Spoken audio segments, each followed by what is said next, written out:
नमस्कार, बहुत स्वागत है आप सभी का। आपके साथ मैं हूं सोनल। अखाड़ा आप देख रहे हैं। अखाड़ा में आज का विषय बेहद महत्वपूर्ण है क्योंकि ये आपके और हमसे सीधा जुड़ा हुआ है। वजह यह है कि डॉक्टर्स असली हैं या नकली, ये पता कैसे करें? क्योंकि जब हम जाते हैं अपनी बीमारी को लेकर तब उनकी डिग्रियां थोड़ी देखते हैं, लेकिन यदि कोई फर्जी बनकर बाकायदा कार्डियोलॉजिस्ट बनकर इलाज करता रहे और 15 से ज़्यादा ऑपरेशन कर डाले, उसमें भी वो 7 लोगों की जान ले ले, और इसके पहले भी कई रिकॉर्ड है उसके नाम, लंदन वाले फर्जी डॉक्टर की बात कर रहे हैं। आज अखाड़ा में हम उसी पर बात करेंगे।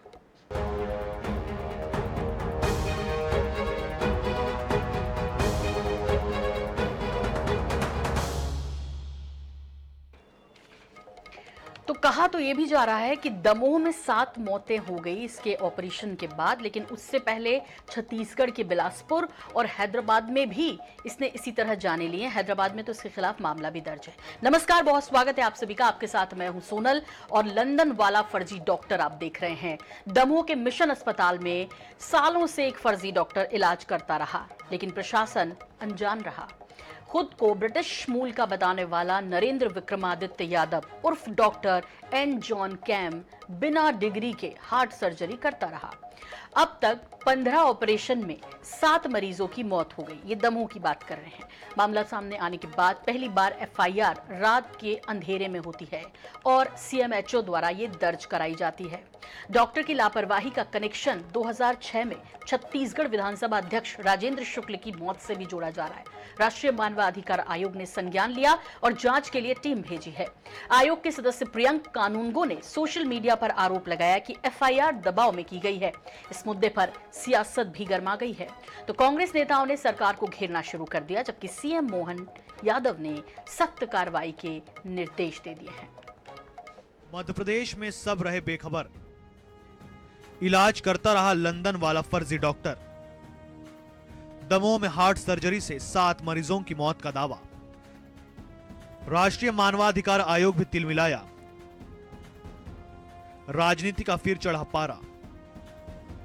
मोहन सरकार भी हुई सख्त।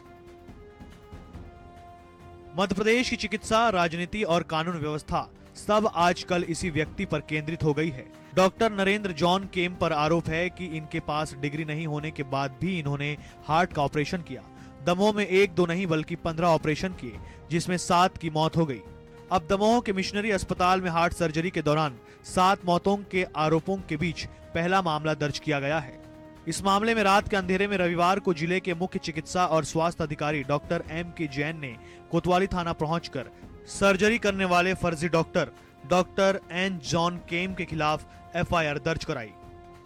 हमने इसमें जो एफआईआर की है वो कल डॉक्टर की क्रेडेंशियल्स, जो उसकी डिग्री है, उसके फर्जीवाड़े के संबंध में की है। हमने उसमें भी अन्य लोगों का नाम भी एफआईआर में ऐड किया है। आगे की इन्वेस्टिगेशन में जो जो तथ्य सामने आएंगे उसको आगे हम लोग इन्वेस्टिगेशन, वो अभी जो हमारी इन्वेस्टिगेशन चल रही है, मेडिकल टीम की इन्वेस्टिगेशन होगी, उस पर डिपेंड। आरोप यह भी है कि 2006 में छत्तीसगढ़ के पूर्व विधानसभा अध्यक्ष राजेंद्र प्रसाद शुक्ल की मौत भी इसी डॉक्टर की लापरवाही से हुई थी।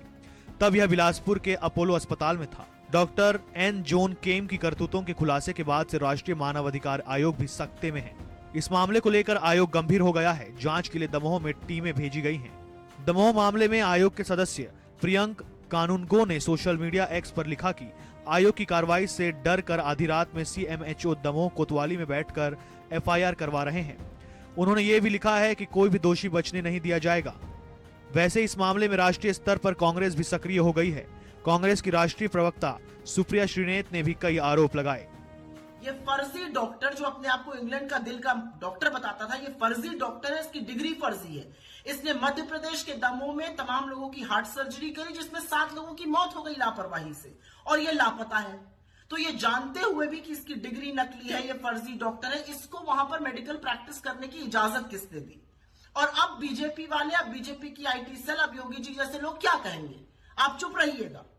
ऐसे लोगों से, ऐसे फर्जी लोगों से, ऐसे फेकू लोगों से बीजेपी भरी पड़ी है, लेकिन उसका खामियाजा यह है कि 7 लोगों ने अपनी जान खो दी। दमोह मामले में कांग्रेस प्रदेश अध्यक्ष जीतू पटवारी से लेकर पूर्व सीएम दिग्विजय सिंह भी सोशल मीडिया एक्स पर सरकार को घेरते दिख रहे हैं।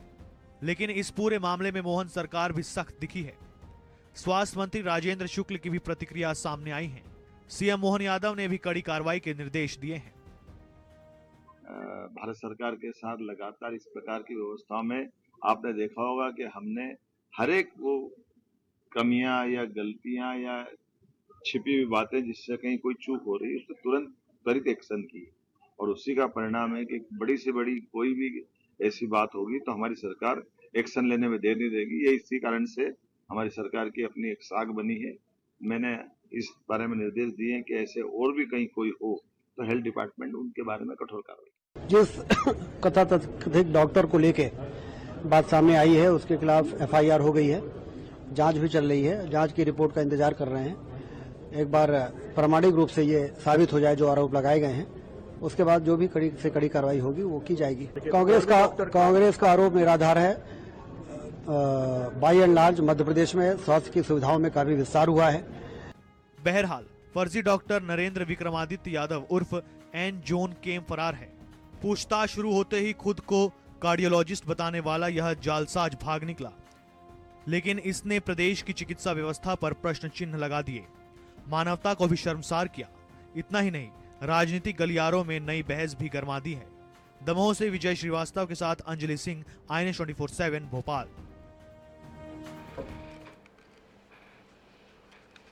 तो भगवान लेता रहा जान, जी हाँ, डॉक्टर्स को कहते हैं भगवान दरअसल। और वो न सिर्फ दमोह का भी ये मामला सामने आया, सब कुछ उजागर हुआ, एफआईआर हुई। इससे पहले छत्तीसगढ़ में भी कारनामा कर गया और उसके पहले हैदराबाद में भी उसके खिलाफ मामला दर्ज है। मज़ेदार बात ये देखिए कि ये लंदन वाला डॉक्टर ये इतने समय से इन्हीं राज्यों में देश के बाकायदा काम कर रहा है, ऐसी फर्जी सर्जरियां करता रहा, लोगों की जान लेता रहा और किसी ने इसमें इनिशिएट नहीं किया।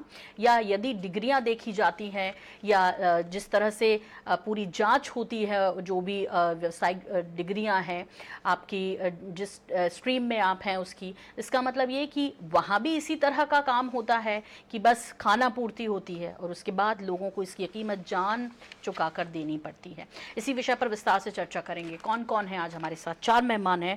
इंट्रोडक्शन सबसे पहले करवा दे रहे हैं। हमारे साथ हैं डॉक्टर वाणी अहलूवालिया जी, प्रवक्ता बीजेपी। डॉक्टर वाणी, बहुत स्वागत है आपका। हमारे साथ जुड़े हैं अमित तावड़े जी, प्रवक्ता कांग्रेस। डॉक्टर अमित, आपका भी बहुत स्वागत है। हमारे साथ हैं doctor Bhuvneshwar Garg, director community medicine AIIMS Bhopal से। बहुत स्वागत है डॉक्टर भुवनेश्वर, आपका भी। और हमारे साथ जुड़ेंगे डॉक्टर राकेश गुप्ता, पूर्व अध्यक्ष हैं IMA रायपुर के। तो पहला सवाल मैं डॉक्टर भुवनेश्वर गर्ग आप ही से कर रही हूँ और आपसे ये समझना चाहते हैं कि भाई जब किसी डॉक्टर को अपॉइंट करते हैं कोई हॉस्पिटल में, और जब भी इस तरह का कोई डॉक्टर नया ज्वाइन करता है या कहता है कि मैं तो विदेश से आया हूं, तो सर उसकी कोई जांच वांच होती है? उसके लिए किस तरह का प्रावधान रखा गया है? क्या नियम होते हैं? क्या करना होता है उसके लिए?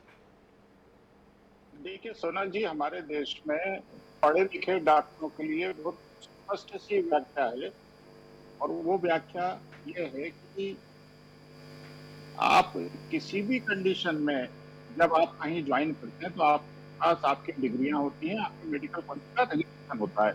वो रजिस्ट्रेशन नंबर के साथ आपको उस स्टेट में अपने आप को रजिस्टर कराना पड़ता है। सपोज अगर मध्य प्रदेश से पास करके और बॉम्बे हॉस्पिटल में भी काम करने गया था तो उसको यहाँ से NOC लेकर मुंबई मेडिकल कॉलेज में रजिस्टर कराना पड़ा था। ये बहुत बेसिक बुनियादी व्यवस्था थी। ये बुनियादी व्यवस्था इस समय में मैं हवा हुई देख रहा हूँ, क्योंकि इसका कोई मुझे दूर दूर तक संज्ञान नजर नहीं आता। इस डॉक्टर की बात हो रही है, इसके पास डिग्रियां नहीं थी, ये फर्जी नाम काम कर रहा था, तो निस्संदेह कहीं ना कहीं बहुत बड़ा सिस्टम का लूपहोल था। और ये सिस्टम के लूपहोल बहुत बड़े राष्ट्रीय और अंतर्राष्ट्रीय कॉकस पर काम करते हैं। मैं बहुत स्पष्ट तौर पर बात करता हूँ, जितने हॉस्पिटल है इनका खुद का कोई वजूद नहीं है। ये वजूद अंतर्राष्ट्रीय संस्थाओं से होता है। ये यहाँ की सरकारों के अपने प्रभावों का असर लेकर बड़ी बड़ी जमीनें ले लेते हैं। इनके पास मैन पावर होती है कॉन्फ्रेंट नर्सों के नाम पर, इनके पास फॉरेन फंड्स होते हैं विदेशों के नाम पर, और ये एक बहुत बड़ा खेल खेलते हैं जिसकी वजह से इनको लगातार गरीब मरीज मिलते हैं, क्योंकि इनके उसकी आड़ में चंदा बटोरते हैं। और अब तो आयुष्मान का भी ठिकाना इनके हाथ लग गया है कि जिसके ढेरों अपनी चीजों को कर ले जाते हैं, पूरा प्रशासन इनके साथ आके खड़ा हो जाता है। नहीं तो बताइए कि कोई आदमी आपके शहर में रह रहा है और वो विदेशी है और उसका विदेशी डिग्रियां है तो उसको लग जानी चाहिए, पर ऐसा नहीं होता है। ये टूरिस्ट पे काम करते हैं। और हमने जैसे देखा कि बिलासपुर में भी वहाँ एक जो हॉस्पिटल था वो भी इस तरह से चलता था, वहाँ पर भी ये बैठ कर काम कर रहे थे। और वहाँ भी हमारे विधानसभा अध्यक्ष जो छत्तीसगढ़ के थे उनकी नौकरी जिसका निकल कर आ रहा है। लेकिन यहाँ बहुत बड़ा इश्यू है कि जो सिस्टम है वो सिस्टम सिर्फ ईमानदार पढ़े लिखे भारतीय डॉक्टरों के ऊपर अंकुश कसता है। वो झोला छाप पर नहीं कसता। शहर के नाक के नीचे, प्रशासन के नाक के नीचे ढेरों झोला छाप कर आपको हुए दिखेंगे। उनके ऊपर कोई कार्रवाई नहीं होती, उनकी डिग्री की जांच नहीं होती। लेकिन हमको लगातार हर साल के साल कहा जाता है कि आप अपनी डिग्रियां रिन्यू करवाइए, आप अपना रजिस्ट्रेशन रिन्यू करवाइए।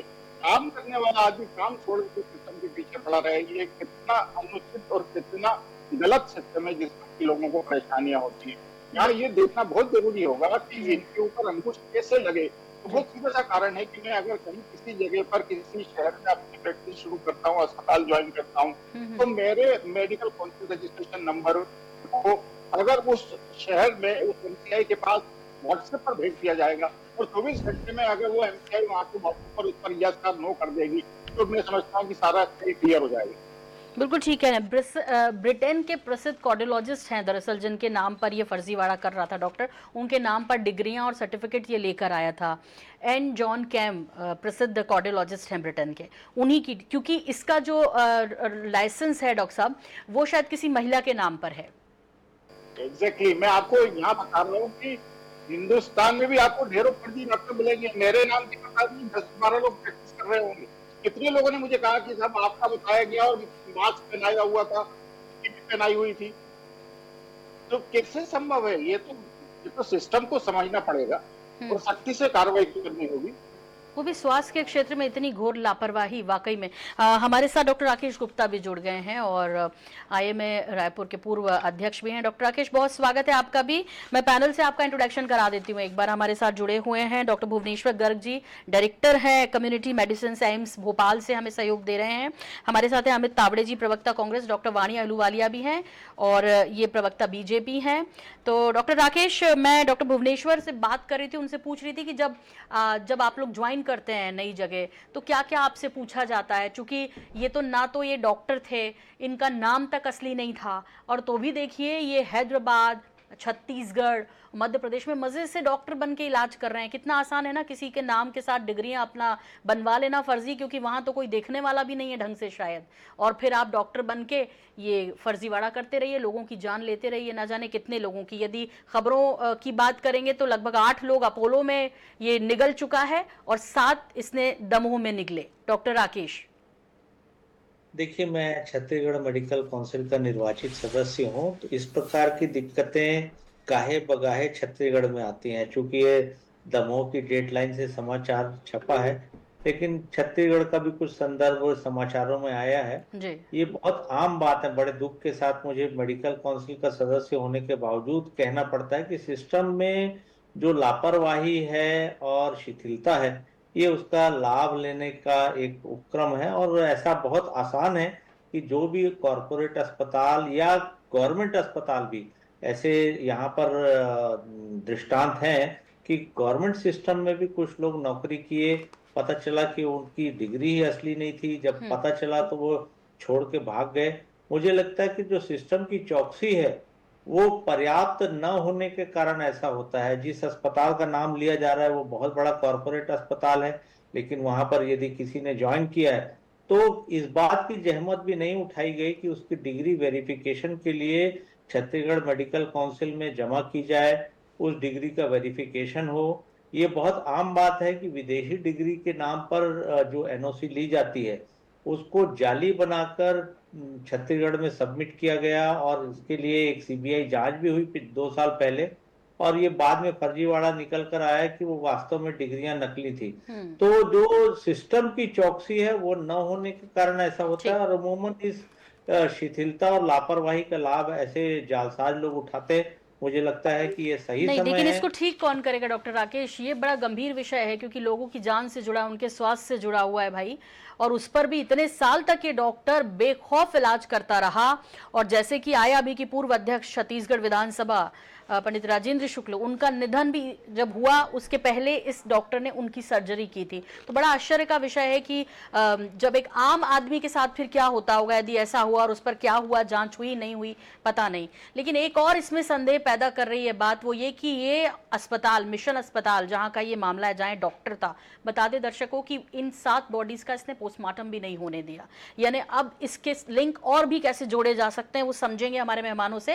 लेकिन डॉक्टर राकेश गुप्ता ने डॉक्टर भुवनेश्वर की बातों को आगे बढ़ाया है और ये बताया है कि देखिए व्यवस्था जो है, सिस्टम, उसे ठीक करना बहुत जरूरी है। डॉक्टर वाणी तैयार रखिएगा जवाब, लेकिन मैं आपसे पहले रुख कर रही हूं अमित जी का। अमित जी जल्दी से अपनी बात भी कह दीजिए, फिर मैं डॉक्टर वाणी का रुख करूंगी। देखिए, बड़े दुख की बात है, अभी कुछ दिन ज़्यादा नहीं हुए हैं जब मध्य प्रदेश के मजदूरों की मौत का दुख से हम लोग उबरने की कोशिश कर रहे थे, और डॉक्टर मोहन यादव जी की सरकार में लगातार इस तरह के हृदय विदारक मामले आ रहे हैं, तो कहीं ना कहीं सिस्टम पे सवाल उठना लाजमी है। ये वही मध्य प्रदेश है जहाँ पे बड़ा दिल करके यहाँ के लोगों ने मध्य प्रदेश में लगातार भारतीय जनता पार्टी की सरकार बनाई है। एक अटूट विश्वास जब किसी के ऊपर होता है, जब आप किसी व्यक्ति को बहुत भरोसा करके पंच, सरपंच, पार्षद बनाते हो। मध्य प्रदेश की जनता ने इतनी बार भरोसा करके इतने मुख्यमंत्री यहाँ पर बनाए हैं, लेकिन जवाबदेही के नाम पर मध्य प्रदेश में हम, बड़े दुख की बात है ये मेरे जैसे युवा के लिए भी एक बड़ी वैसी, हम सब के लिए एक दुख की बात है कि आज इस विषय पर हमको चर्चा करनी पड़ रही है, जो कि सरकार का काम था, सरकार की जिम्मेदारी तय होना चाहिए। और अभी तो मेरे पास जो मेरे सूत्रों से जानकारी मिली है कि जब दमोह में उस अस्पताल में जांच करने कई लोग गए हैं, या आपके मीडिया के साथी भी गए हैं, तो डॉक्टरों की लिस्ट से उस डॉक्टर का नाम ही हटा दिया है। जो फर्जी लंदन वाले डॉक्टर हैं, उनका नाम उस अस्पताल की लिस्ट से हटा दिया गया है। एफआईआर भी दबाव में की गई, ये खबरें भी आई। हाँ, तो ये कोई कुछ बोलने को तैयार नहीं है। बड़े दुख की बात यह है कि अभी मैं सुन रहा था कि मुख्यमंत्री जी ने कहा है कि हम देख रहे हैं कि जहां पे मैंने निर्देश दिए हैं कि जहां पे और भी ऐसे डॉक्टर हों तो कार्रवाई की जाए। भाई, आप कितने ऐसे हादसों का इंतजार करेंगे? आपका इंटेलिजेंस सिस्टम आखिर क्या कर रहा है? दमोह कोई भोपाल से इतना दूरी पर नहीं है कि 500 किलोमीटर हो। मुझे लगता है 200-250 किलोमीटर के आसपास दूरी है दमोह की। या आपका ये सिस्टम फेल्यूर है। स्वास्थ्य मंत्री ये कह रहे हैं कि हम जो है दिखवाएंगे, जांच आने दीजिए। अरे भाई, सारी चीजें स्पष्ट तौर पर सामने हैं, सारा मामला सामने है। इस पे क्यों नहीं कमिश्नर हेल्थ की जिम्मेदारी तय होना चाहिए? क्यों नहीं प्रिंसिपल सेक्रेटरी हेल्थ की जिम्मेदारी तय होना चाहिए? क्यों नहीं स्वास्थ्य मंत्री की जिम्मेदारी तय होना चाहिए? जब आप कहते हो कि 8.5 करोड़ लोगों के परिवार का मुखिया हूं मैं, तो वो 8.5 करोड़ लोग आपको वास्तव में अपना मुखिया मानते हैं। ठीक है डॉक्टर वाणी, किस किस की जिम्मेदारी तय होनी चाहिए इस विषय में? सबसे पहले तो सोनल जी, मैं doctor Garg, doctor Shukla, doctor Gupta, sorry, seniors हैं, आपको सबको प्रणाम करती हूँ और कांग्रेस प्रवक्ता को भी नमस्कार करती हूँ। देखिए अमित जी, ये बहुत गहन चिंता का मुद्दा है। इसके ऊपर मुझे लगता है दुर्भाग्यपूर्ण राजनीति नहीं होनी चाहिए, इसका समाधान होना चाहिए। और ये मोहन यादव की सरकार है जिसने ये बहुत स्पष्ट किया है कि हम मामले उजागर भी करते हैं, उन पर एक्शन भी लेते हैं और हम उस पर बहुत स्विफ्ट इन्वेस्टिगेशन करके हम वी रीच अ कंसेंसस।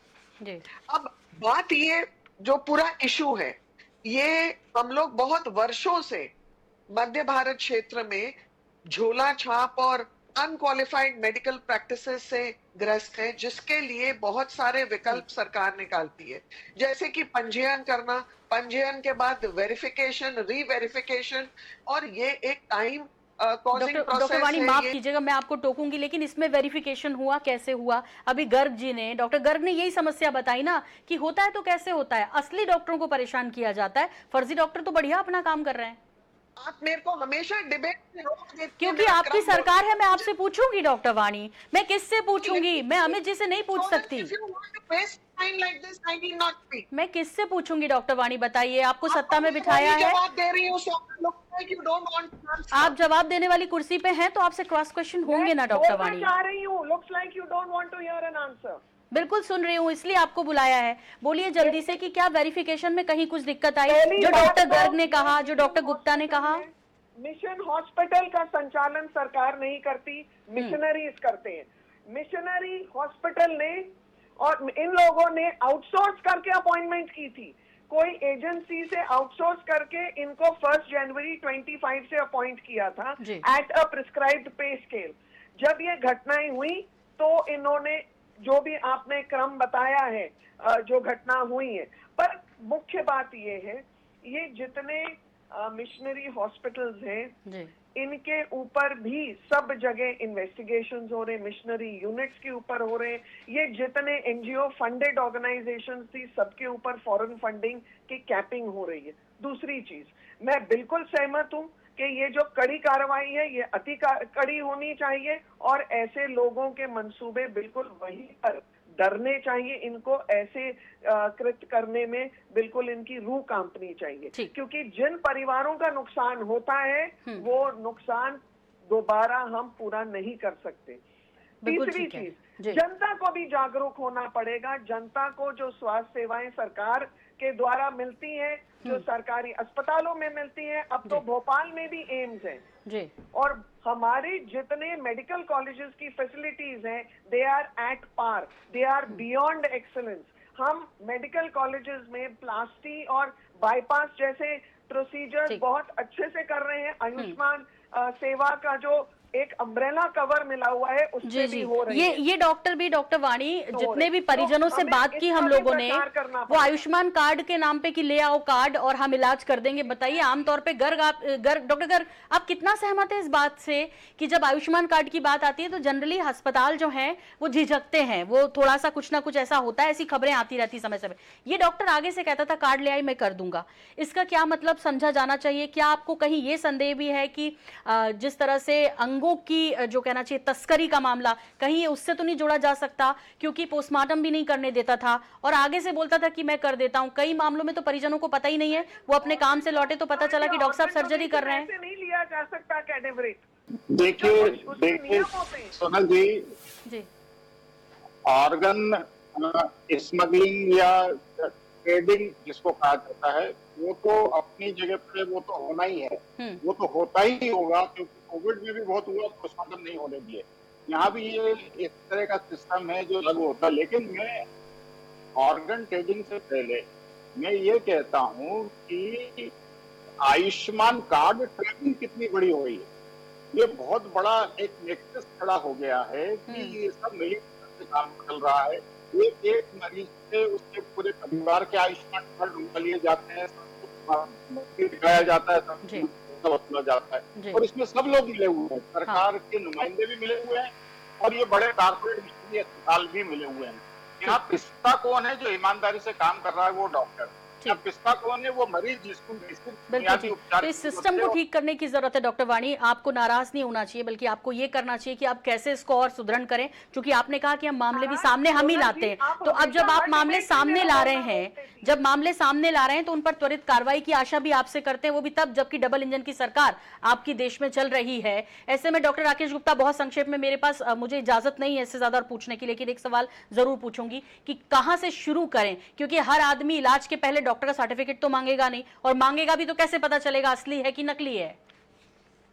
देखिए, सबसे महत्वपूर्ण है कि हर क्वालिफाइड डॉक्टर को अपना मेडिकल रजिस्ट्रेशन सर्टिफिकेट अपने चैम्बर में लगाना है, वो अनिवार्यता है और मरीज को ये जानने का अधिकार है कि डॉक्टर क्वालिफाइड है कि नहीं है।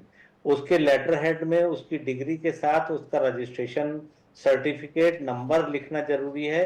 ये प्री रिक्विजिट है, हर डॉक्टर, क्वालिफाइड डॉक्टर इसका पालन करता है। लेकिन ये दोनों, ये किसी लेडी के नाम के लाइसेंस का उपयोग करता था, इसने ब्रिटेन के प्रसिद्ध प्रोफेसर के नाम पर एन जॉन केम जो है उनके नाम पर अपनी डिग्री में, तो ये कैसे तय करें, यही एक विषय है। अमित तावड़े जी, पहली बार जब मैंने आपको 2 मिनट बोलने का वक्त दिया, आपने 1.5 मिनट सिर्फ सरकार की बात की, लेकिन ये मिशनरी अस्पताल है, सब जानते हैं। उससे अलग हटके इसके लिए क्या किया जा सकता है, क्योंकि ये जो डॉक्टर है वो आज से नहीं था, वो लगातार प्रैक्टिस कर रहा है, हैदराबाद में भी, फिर छत्तीसगढ़ में भी, फिर मध्य प्रदेश में। इसमें सभी को चिंतन करने की जरूरत है। एक लाइन में कुछ कहना चाहेंगे अमित जी, बहुत संक्षेप में? देखिए, मेरा तो ये मानना है कि मिशनरी हो या किसी भी तरह का अस्पताल हो जी, सीएमएचओ से बाहर कोई भी ऐसी संस्था नहीं होती जो सीएमएचओ से बाहर हो, इस बात को आप समझिए। समय समय पर निरीक्षण होता है और वो सीएमएचओ समय समय पर कमिश्नर हेल्थ के पास आके सारी रिपोर्ट जमा करते हैं जी। यदि मैं सही हूं तो। दूसरी बात, सबसे महत्वपूर्ण बात यह है, जब भी किसी भारतीय जनता पार्टी के नेता से हम बात करते हैं, बड़े दुख की बात यह है कि इतना लंबा समय हो गया, हम कब तक सब्र रखें? एक बात बताइए, 2003 में जब कोई बच्चा पैदा हुआ होगा, आज 20 साल का हो गया है वो। ठीक है, तो आप कल्पना करिए हाँ। कितने लंबे आप कब व्यवस्थाएं सुधारेंगे आप? ठीक है डॉक्टर वाणी, बहुत संक्षेप में कब व्यवस्थाएं सुधारेंगे, ये एक सवाल है। अब चूंकि वक्त नहीं है मेरे पास, जल्दी से। में कांग्रेस सरकार में तो ना पंजीयन होता था, ना कोई वेरिफिकेशन होता था। भारतीय जनता पार्टी ने नियम भी लागू किए हैं और इसलिए मैं आपको बोल रही थी, ये ऐसा मुद्दा है जिसमें राजनीतिकरण नहीं होना चाहिए। हमें एक सार्थक चर्चा करके एक मसला क्या हल ढूंढना चाहिए। हाँ। और उसमें जन जागरूकता भी बहुत आवश्यक है। बिल्कुल ठीक कह रहे हैं, लेकिन अब इस मामले में कार्रवाई भी होनी चाहिए और ये राजनीति का मुद्दा नहीं है, इसलिए आज हमने 2 महत्वपूर्ण डॉक्टर्स को बुलाया था। लेकिन गर्ग जी, मैं माफी चाहूंगी, राकेश जी भी फिंगर रेस करें, लेकिन मैं उनसे माफी चाहूंगी, वक्त इससे ज्यादा इजाजत नहीं देंगे। लेकिन गंभीर विषय है, इसमें जागरूक होने की जरूरत है और उतना ही जो गाइडलाइन है उसको भी सख्त करने की जरूरत है। फिलहाल अखाड़ा में इतना ही, मुझे दीजिए इजाजत, नमस्कार।